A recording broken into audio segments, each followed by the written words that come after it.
Okay. Yeah. Can you settle down, please?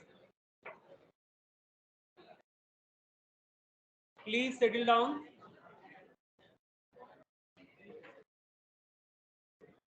All right. Good morning, everyone.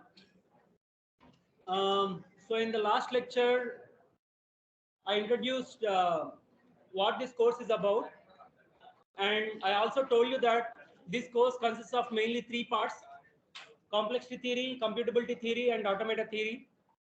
Computability theory, like I mentioned, it discusses which problems are solvable and which problems are unsolvable by a computer. So when I mean by a computer, by a Turing machine. Okay, so we'll look at what Turing machine is towards the end of the course. But before that, um, we will briefly understand the history behind Turing machine. I'll come to that in a while. So computability theory basically deals with which problems are solvable on a computer and which problems are unsolvable. And once we know what are the solvable problems, which problems are easy and which problems are hard, that aspect is discussed in complexity theory.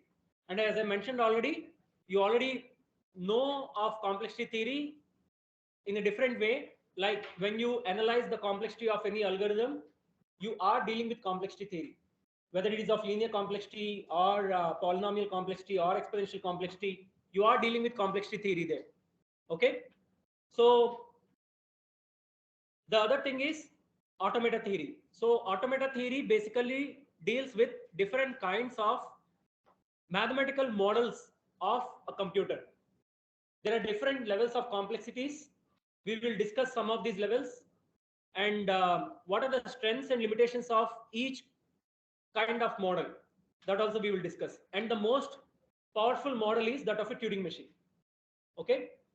So whenever someone says, is something solvable on a computer or not, theoretically, they are saying, is something solvable on a Turing machine or not. So whatever is solvable on the computers which we use, they are solvable on these computers only if they are solvable on the mathematical model called Turing machine. Okay. So we'll look at that in a while. We'll not get into too much details, but I'll give you the motivation behind why Turing had to come up with an idea of Turing machine in a while. But even to understand that why Turing had to come up with an idea of Turing machine, I said you need to understand the difference between these two things. Okay, sorry. Even before that, first of all, you need to understand what is a formal system and what features characterize a formal system. Formal system is a closed system. Nothing goes in or nothing goes out. And so basically it's like, imagine you have data and some rules to manipulate this data. You have some initial data and you are given some rules to manipulate this initial data. Based on that, you derive new statements or new inferences, right? So this is like in mathematics, you already know. Okay, two of you, red shirt and blue shirt, get out. Yeah, get out. Get out and leave quickly. Don't waste my time. Yeah, you both only. Yeah, yeah, you both. Both of you leave. Don't discuss.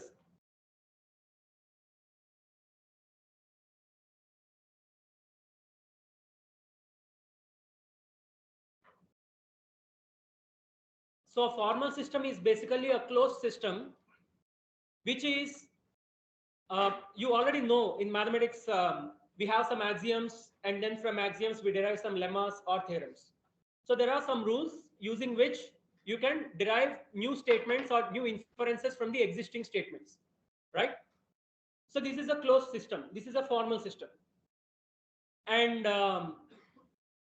similarly, other formal systems, like I mentioned, propositional logic, when you deal with truth tables like true and true is true, true and false is false, right?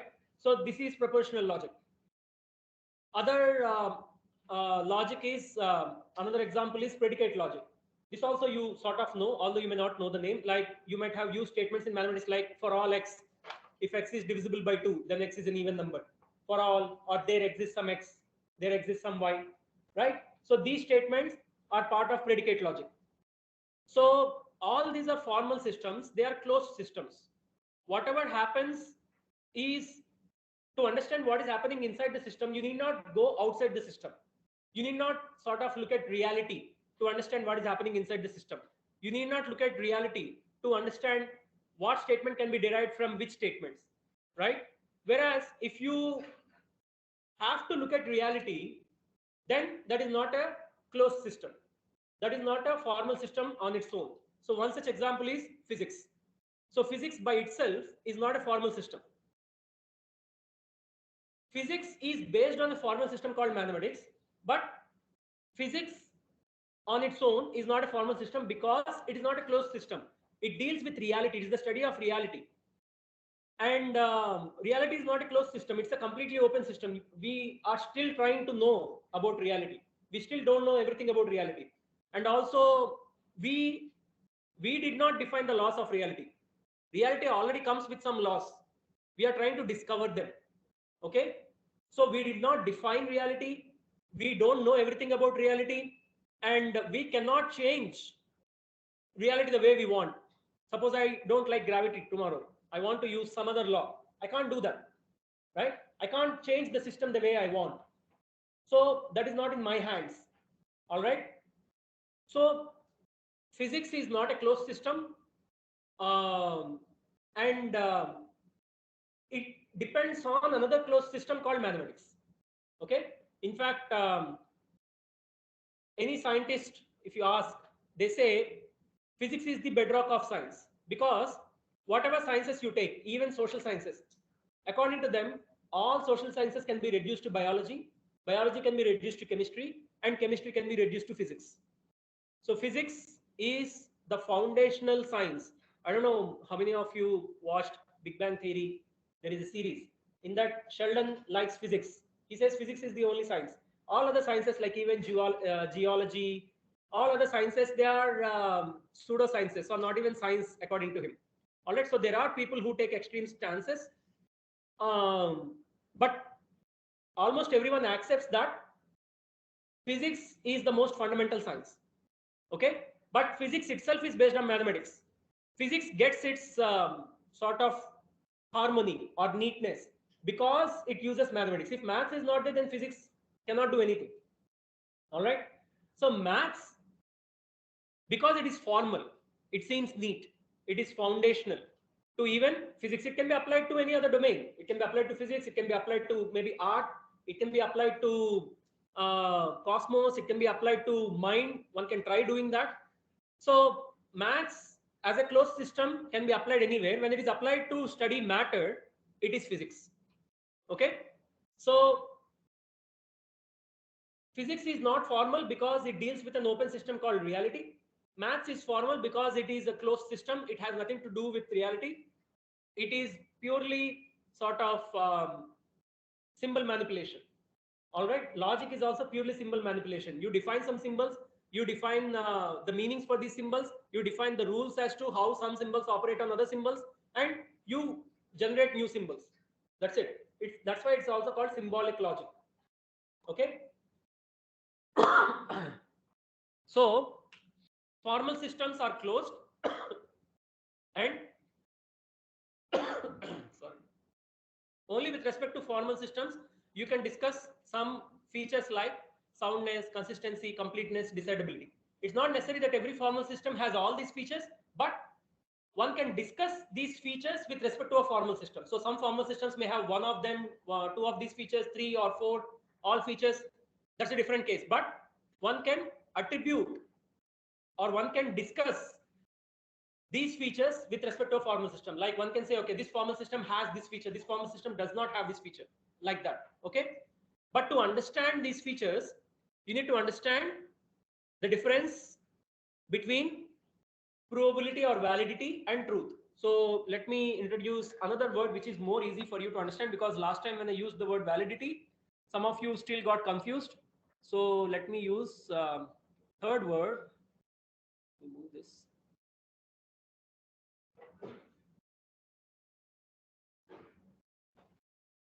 Derivability.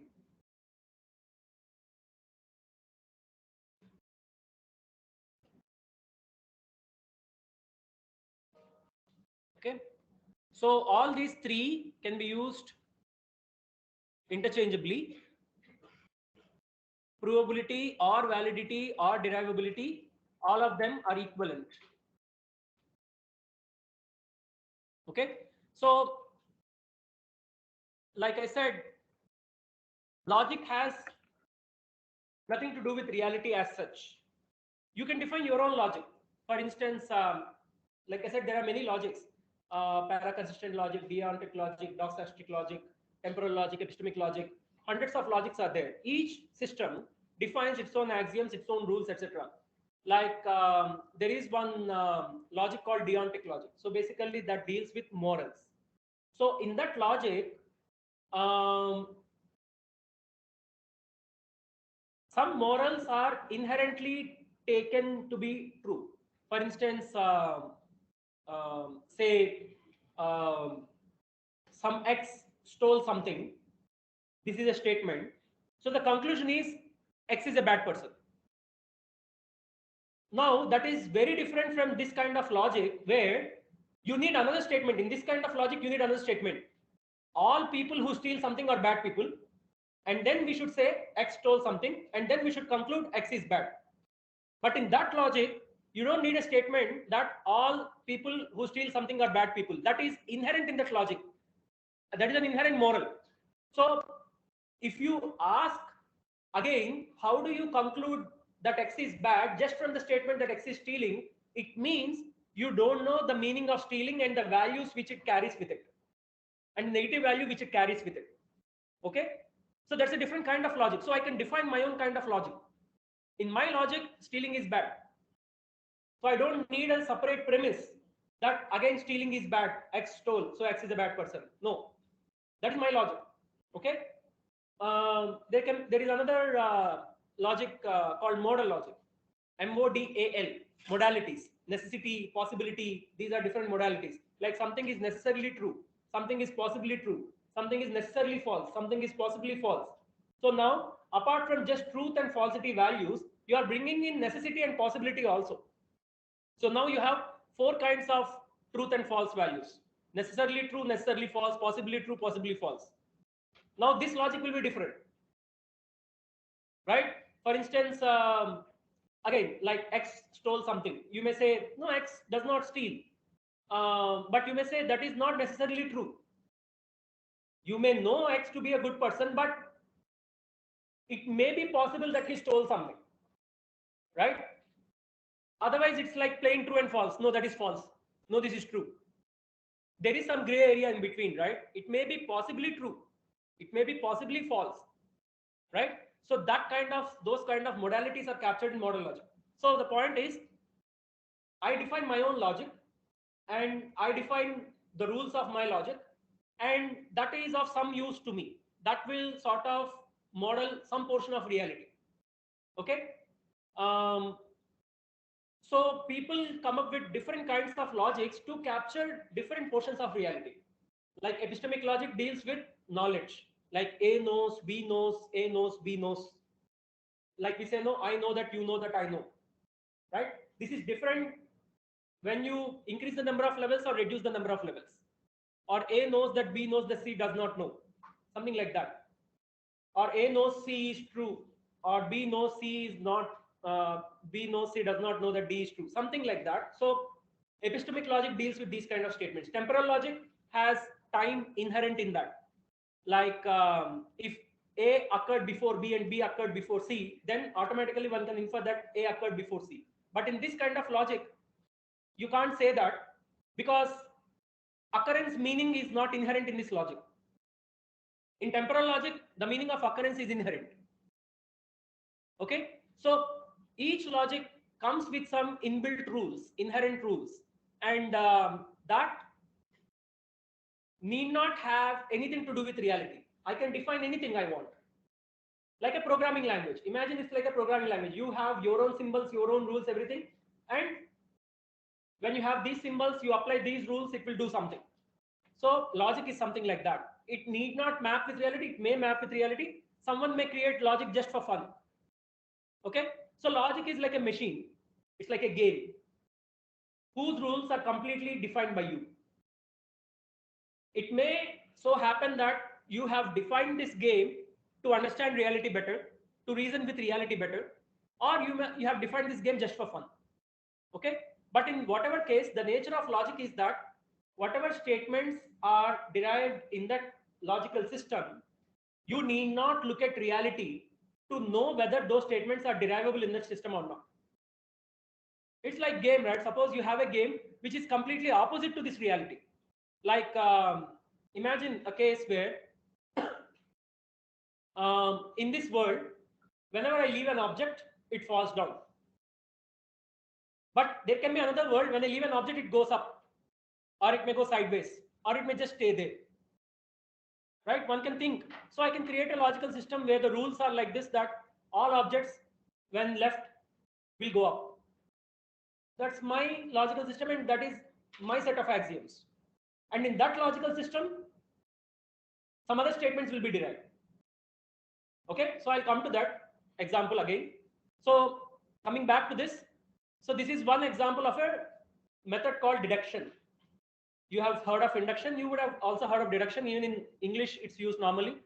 I'm sure many of you have heard, like in series like Sherlock or something like that, brilliant deduction Sherlock, someone says, right? So there Sherlock is technically not doing deduction, he's doing something called abduction. That's a different thing. But in day-to-day activities, whenever someone infers something, whenever someone draws an interesting conclusion from the observations which one makes, that is called a deduction.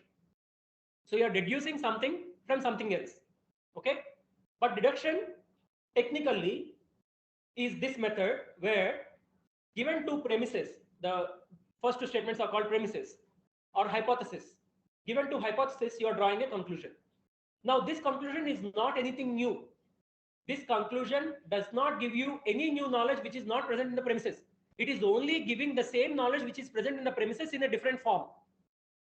It is not adding anything to your knowledge base. It is not adding any new information. It is presenting the existing information in the premises in a different form. That's all. Imagine, so this is how a computer actually works.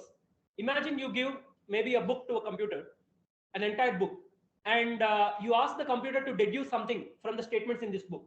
It can deduce something from the statements in this book because there are a lot of statements, and it can rephrase them, and it can give you a new statement. Say something as simple as, suppose I have a simple mathematical table, whatever, say 2 plus 5 equal to 7, and many such addition statements. And I have a rule saying that if A plus B equal to C, then C minus B equal to A. Just one such statement. Now I have this rule, and then I have many addition statements. I give this to computer. Now the computer can give me many related, the counterparts, the subtraction statements. If 2 plus 5 equal to 7, the computer will tell me 7 minus 5 equal to 2. This statement is not in the book, but this information is also nothing new. 7 minus 5 equal to 2 is not anything new, which is not already there in the book. If it says something like 7 into 5 equal to 35, that is new. I didn't tell the computer anything about multiplication, but the computer is giving me the statement. Then it will be new, but computer cannot do that because I didn't give any such rule. So computer can do only this kind of reasoning where the hypotheses are given to the machine and some rules are given as to how to deal with this hypothesis, how to draw some new conclusions. So it draws a new conclusion. It may seem new to us just because we are unable to process so much amount of information and summarize it or come up with a new statement. This statement may look new to us, but this information is already present in the previous statements. Okay, so that is deduction. Deduction does not give any new knowledge which is not present in the premises, which is not already present in the premises. Okay, induction is different. Induction is always giving some new knowledge. You may think it is not giving new knowledge, but when I say like sun rose today, sun rose yesterday, day before, last week, last month, last year, throughout my life, I saw sun rising. So sun rises every day. This last statement, so sun rises every day or sun rises forever, this is a jump. I have seen only through my lifetime what happened. I don't know what happened before I was born. I don't know what will happen after I leave. Okay, so I cannot conclude what will happen forever. I cannot, when I'm making a law, I am actually making a jump. That is the reason why laws can be falsified sometimes. Like Aristotle thought F equal to mv. He didn't say F equal to ma. He thought force is mass into velocity. Later Newton revised force is mass into acceleration. But even Newton's laws, they are later revised by Einstein. They are still applicable to mesoscopic reality or macroscopic reality, but they are not applicable to microscopic reality like quantum level. Okay. Again, relativity is different from quantum physics, but Newton's laws are not applicable to quantum physics. And also, according to Newton, I don't know how many of you know this. Newton could not explain, or basically Newton thought that gravity is instantaneous and gravity is action at a distance. He could not explain why something can act upon something from a distance. Gravity is action at a distance, right? But that is very counterintuitive. Did you never get this doubt? How can something act upon something which is millions of miles away, right? Suppose if I want to move a chair or push a chair, I can't just say like this and then that chair in the last row moves. That won't happen, right? Only in Avengers movie kind of thing that will happen, but in reality it won't happen. If I have to move that chair, there should be some chain of contacts between me and that chair. There has to be some physical contact, some sequence of physical contacts. I am touching something, that is touching something, that's touching. Finally, it is touching the last chair, and I am pushing these entire things. Everything is moving, so that is moving. But it is never the case that without anything in between, that I can move the last chair. Never happens. So how is it possible that some object, be it sun or earth or whatever it is, how is sun making the planets move around it? How is sun uh, enforcing gravity on the objects revolving around it, and how is earth making moon revolve around it? Initially people thought there is some material in between called ether, and force used to travel through this medium, but later people found there is no such medium. So now how is force traveling, and how is force instantaneous? Instantaneous in the sense, um, imagine sun disappears now. Earth has been revolving around the sun in ellipse or circle or whatever it is. If sun disappears now, does the earth fly off the ellipse immediately or after some time? It should go in a tangent, right? Wherever point it is on the circle, the tangent at that point, it should leave. Because the force disappeared. Sun's force disappeared. Now it should fly off tangentially. So does it happen immediately or after some time?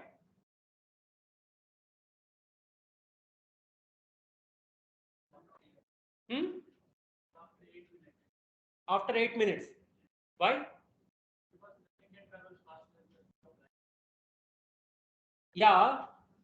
So Get the information that the sun is not there. okay. It will not get it before 8 minutes. So how does it get that information that sun is not there? It's that space-time fabric is covered by the sun, so it will get the information that the sun is not there or after only 8 minutes. Good, very good. What's your name? But sir, Ubayad. Ubayat. Okay, good. Ubayat gave the answer. So Newton, according to Newton, Earth will fly off the tangent immediately when the sun disappears. But later Einstein proved him wrong using theory of relativity. So theory of relativity basically says that this entire space and time is one space-time continuum. And when we mean it's one space-time continuum, what he means is that it's like a fabric. Imagine you have a fabric and you place an object. Imagine you place a sphere or a ball on a cloth. So what happens? The cloth, there is a curvature in the cloth which is created by this object.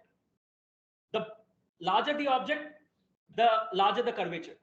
The lighter the object, the lighter the curvature. Okay? And the more curvature it has, the objects which are revolving around it, they will revolve in a particular orbit. Okay, it creates a curvature. Some object is revolving, it will revolve in that particular orbit. Okay, now what Einstein said is that gravity also travels through the space-time continuum. In fact, gravity is nothing but the curvature in the space-time continuum. If there is no curvature, there is no gravity. It is because sun is a huge object, it created a huge curvature. The planets around this sun are revolving around this object. Okay, the moment this curvature disappears, those objects go linearly. It becomes a flat cloth, they need not revolve, they go straight. Okay, but because sun is creating a curvature, these objects are revolving around this big object. Now, the moment sun disappears, this curvature also disappears. But this curvature takes time to disappear. And it takes 8.5 minutes for the change in this curvature to reach the earth. Because nothing travels faster than the speed of light. Even gravity cannot travel faster than the speed of light. Gravity is nothing but the change in curvature. So this curvature change also takes 8.5 minutes to reach the earth. So for 8.5 minutes, even after the sun disappears, earth will continue revolving in the same orbit. Only after that, it flies off tangentially. So that is what Einstein proved.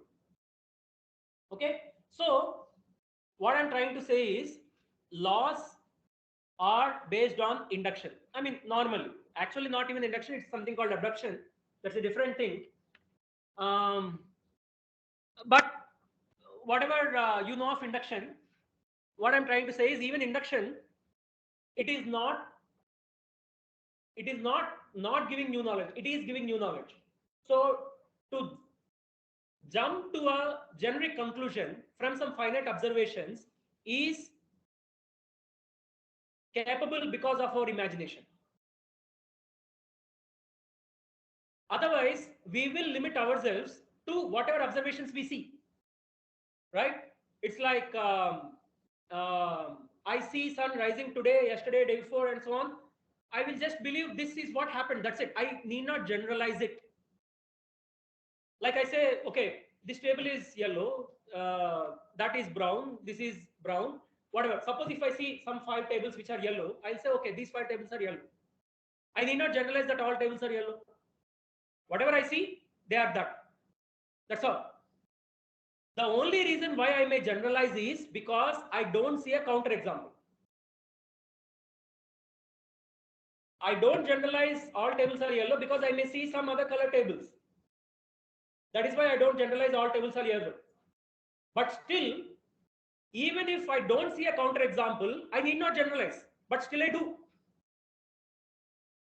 That is human nature. Humans believe that reality is uniform. There is a uniformity in reality. Reality is sort of running on some laws. It's just that I still didn't discover those laws, but it is running on some laws. It has some uniformity. Okay? It is because of this hunch which we have, this belief which we have. We try to generalize things. So if this happened, 10 times, 20 times, 30 times, we will think this will happen every time. But we cannot see every time. That so-called every time, we cannot even perceive. But still we conclude that this happens every time because we tend to believe that reality has some uniformity. Forget about this. Something as simple as cause-effect relation is also a kind of, what do we say? Abduction. It's our creativity. It's our imagination. With which sense organ do you perceive cause-effect relation? Do you perceive cause-effect relation? You may perceive events. You may perceive A is happening after B every time. Every time B happens, A happens. That's all you see. You see B, you see A. But you don't see causal relation between them. That relation is not visible. That is why we have a distinction between I mean, technically, if you take this stance, there is no distinction between causation and coincidence. Every time A follows B, it may be coincidence. Who knows that tomorrow A will still follow B? A may not follow B. So far, it followed B because of coincidence. That's all, right? So, did you ever perceive with your eyes that this is causation and this is coincidence? No, there is something, I don't know how many of you heard this term, at least in Telugu, it is called Kakataliya. How many of you heard this? Kakataliyanga jarigindi. Accidentally, coincidentally it happened. Basically, it means it comes from the कहावत बोलते हैं ना, proverb. So basically, there is a palm tree and there is a palm fruit. So it so happens that that palm fruit is about to fall at some point of time, and a crow came and sat on that branch exactly there. So the person who saw it started thinking that the fruit fell because the crow came and landed. Okay, so this causal connection is made by the person. There is no necessary inherent causal connection between the crow coming and sitting and the fruit falling. Okay, that is why we say, okay, it happened coincidentally. Oh, we both happened to come to the same place at the same time. It's coincidental. It's not that you informed me and I came at the same time. No, nothing like that. It's coincidence, right? Suppose if something like that happens every time, it's like, imagine people come to the office, everyone comes to the office at the same time. Is there a necessary causal relation between one coming to the office and other coming to the office? No. We say that coincidence, but we say whenever it rains, clouds must be there. We say that causation. Why? It may be the case that whenever rain is coming, clouds are there. Or whenever whenever smoke is there, fire is there. It may so happen whenever smoke is about to come, fire is there. Right? So how do you know the distinction between causation and coincidence? Technically, you cannot. There is no way.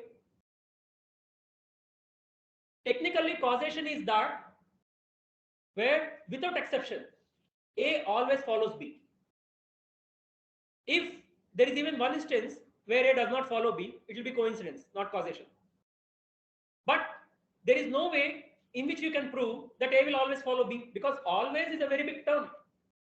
Always means now, in the past, in the future, in the last year, last century, last millennium, every time. How can you prove that? You can't. In fact, all the laws of physics or laws of science, they are technically, fundamentally not provable. No law, no generic law is provable. You can't prove it, because the only way to prove it is to do infinite observations, to test infinitely. Like if you say gravity, G equal to F equal to G m1m2 by r square, to test this hypothesis, to test this equation, to prove this, the only way is you take every two possible masses at every possible distance and verify that the force between them is directly proportional to the product of these masses and inversely proportional to the square of the distance. Which means you should take every possible combination of two objects of two different masses and every possible distance. And not only that, at every possible point of space and at every possible point of time, which is impossible. Until you do that, you haven't proved this. But you can't do that. So you can never prove this. So even science, which we think is so perfect, it's like, so neat, so certain, that exact or accurate or objective, even that is open. We may think that this is proved, this is scientifically proven. When we say scientifically proven, what do we mean? That it is beyond question. It is proved. It can't be disproved.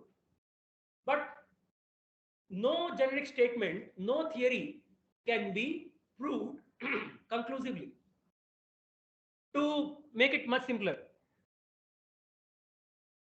a theory is like a curve which we can draw through some points on a graph. where these points are the observations we make. Like I observe, sun rose today, yesterday, day before, last week, and so on. These are the observations I'm making. I plot them on a graph. Only points are there. Now, I connect them using a curve. Okay? Do you think there is only one way of connecting these points? Suppose I have 2 points. Let's imagine 2 points. How many ways can I connect these 2 points? How many curves are there?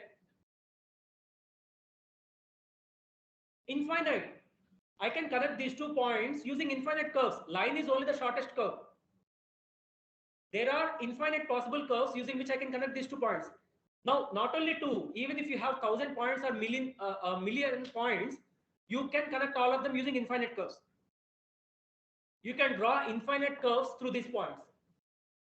So the points which you have on graph are like the observations you make.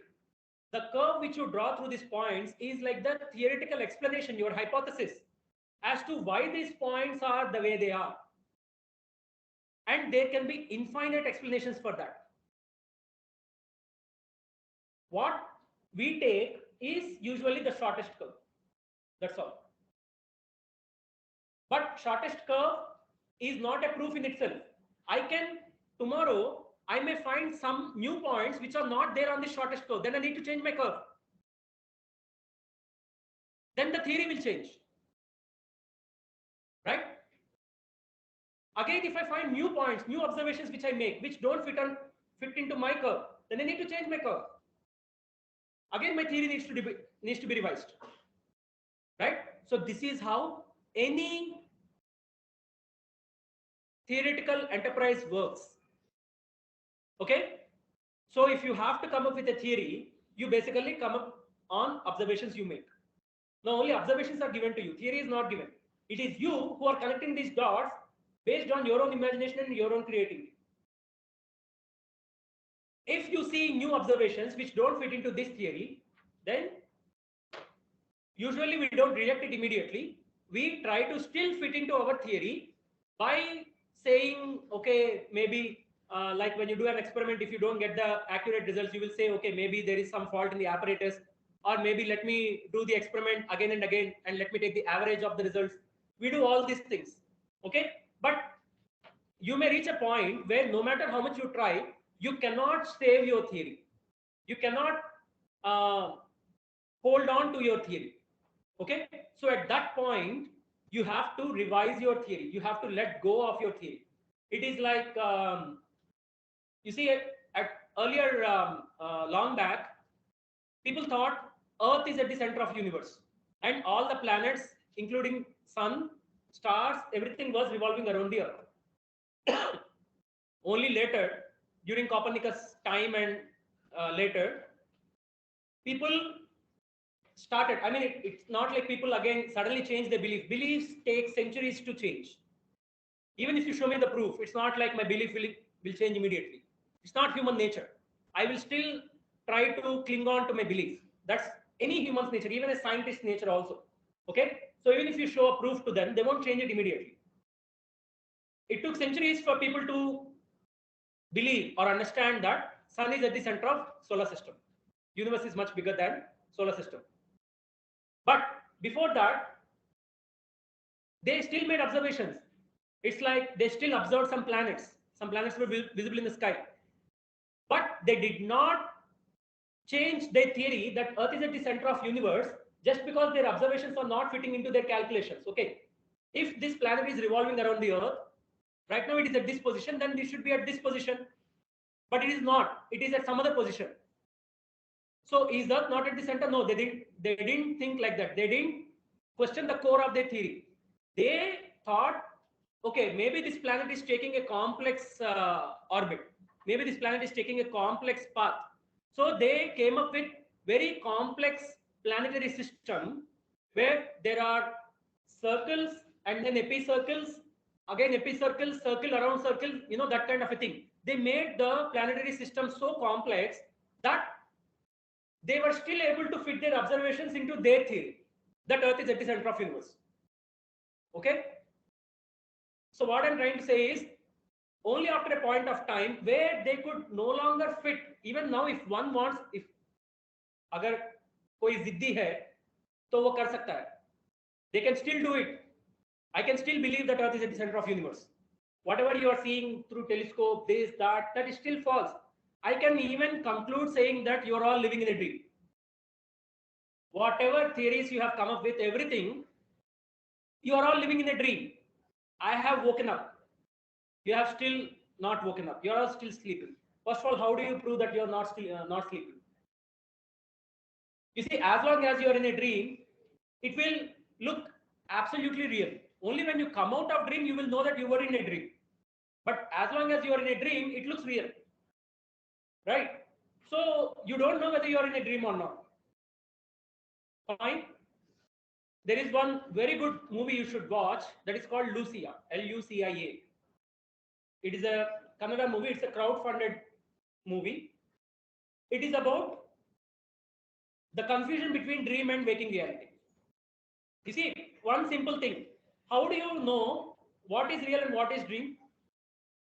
When you wake up, the previous thing may look like a dream. And when you are in a dream, that itself looks real, right? The only way in which we distinguish reality from dreams is because there is a continuity in our real life. In dreams, there is no continuity. Today you get some dream, tomorrow some other dream, something else, so on. There is no continuity in your dreams. That is the reason why you sort of think this life is real life. But imagine if your dreams also have a continuity, they also run like a serial. And your waking life also runs like a serial. So you have two lives, this serial and that serial. Now, how do you distinguish which is real, which is a dream? That is the point which the director caught, and he made a movie on that. It's an excellent movie. You should watch that. Okay. So, the point is, any formal system is closed. It has nothing to do with reality. Whereas physics or any science you take, it is not closed. It has everything to do with reality. So physics or any science you take, that itself is not a formal system, although they are all based on mathematics at the end. Okay. So maths, logic, again within logic, there are different kinds of logics. All these are formal systems. I have a freedom to define my own formal system, my own axioms, my own rules. Okay. Silence, please. My own axioms, my own rules, and I can define that, and I can derive new statements within this formal system. Okay. So this is one example of deduction in formal logic, which is called predicate logic. All right. So all men are mortal. Socrates is a man. Therefore, Socrates is mortal. This is a, now you need to take two things, two aspects. Yeah, silence, please.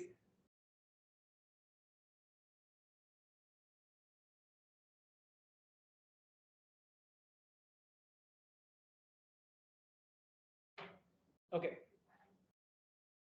So there are two aspects. One is what statement is provable or not provable within the system is completely independent of reality. Okay. You can just look at the previous statements and say which statement is provable from the previous statements or not. This is like any mathematical proof in exam you write. Okay. You write some 4-5 steps and then you say step 6 is proved from steps 2 and 4, something like that. You need not look at reality. That is the reason why you may also make mistakes sometimes. If one of the previous steps goes wrong, then all the next steps also go wrong. Okay. That is because the next steps are completely dependent on the previous steps, not reality. Okay. So what is provable or what is derivable is completely dependent on the previous statements.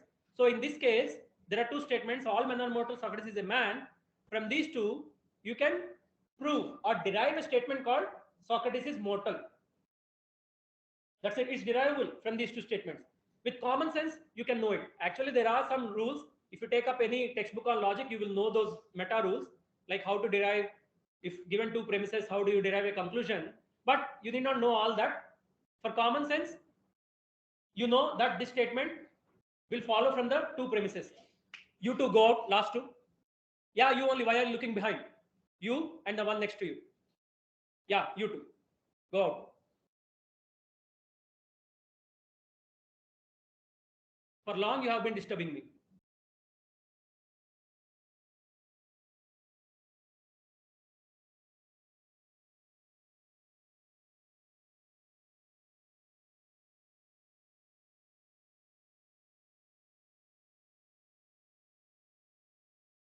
So,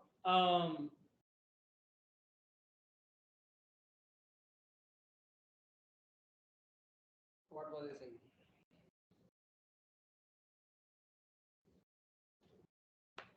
Yeah, what was I saying? I forgot.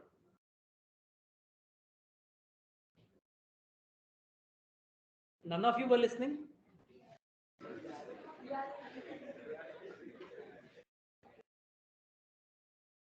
What? Someone remind me what I said. Huh? Someone raise your hand and tell me. Maybe all of you should get out.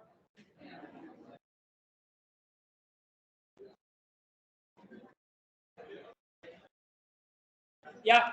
Okay. Yeah, we don't have much time. I have to finish. Okay. So these two statements logically follow. Sorry, this conclusion logically follows from the previous two statements. So that is purely a logical aspect. Okay. It is not a semantic aspect. Semantic means meaning. What is the meaning of the conclusion? Is that meaning following from the previous one or not? I mean, right now you are getting into meanings. That's why you know that. But technically, even if you don't know the meaning, if you know the rules, you would have done that same. Okay. But currently this follows from the previous two premises. That's okay. Now the truth of the conclusion is independent of the premises. Whether a conclusion is true or not depends entirely on reality out there. Okay. So whether Socrates is mortal or not depends on some person called Socrates existing and whether he is mortal or not. Okay. We know that from whatever experience we have, all people are mortal. So Socrates, according to history, a man existed like that and he also died. So Socrates is mortal. So this statement is true independent of the premises. Socrates is mortal by itself is a true statement.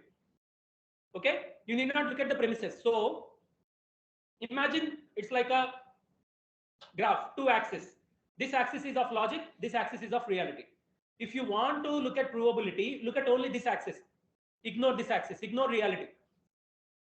This conclusion that Socrates is mortal, to prove or disprove it, you have to look at only the premises. Forget whether it is true or not. Okay. Now, to see whether Socrates is mortal or not, look at only this axis, the axis of reality. Forget the logical axis of logic. You ignore the premises. Is this statement true or not? Look at reality. Okay, this statement is true. That's it. So these two are independent axes. Okay. Now you extend these axes in both directions. Provable, true. If you go down, non-provable, false. So now you have four coordinates, four planes. Okay.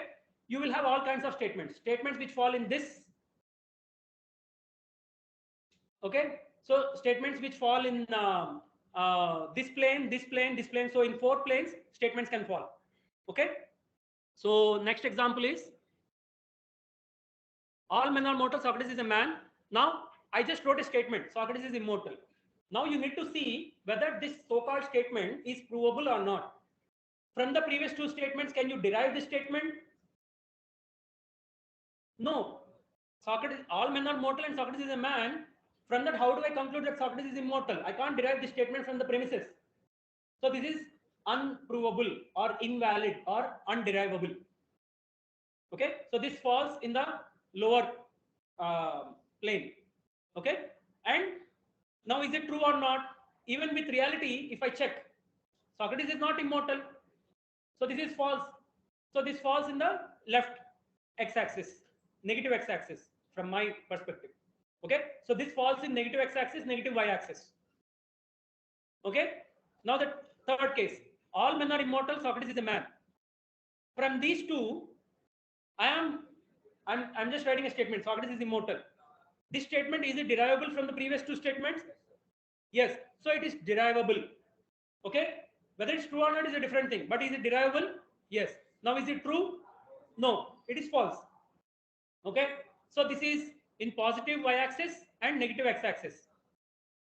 Okay, and then fourth one, all men are immortal. Socrates is a man, therefore Socrates is mortal. Is this conclusion derivable from the premises? No, it is underivable. But is it true? Yes. So it falls in negative y-axis and positive x-axis. Okay, that's all. So logic deals only with provability or validity, not truth or falsity. The latter comes under the domain of reality. All right. Okay. So now quickly, let me give you more idea of what I am saying. So you all know this in propositional logic. Sorry, not P and Q. Let me take P implies Q. Now, if both P and Q are true, then P implies Q is true. If P is true, Q is false, then P implies Q is false. If P is false, Q is true, then P implies Q is true. If both are false, P implies Q is true.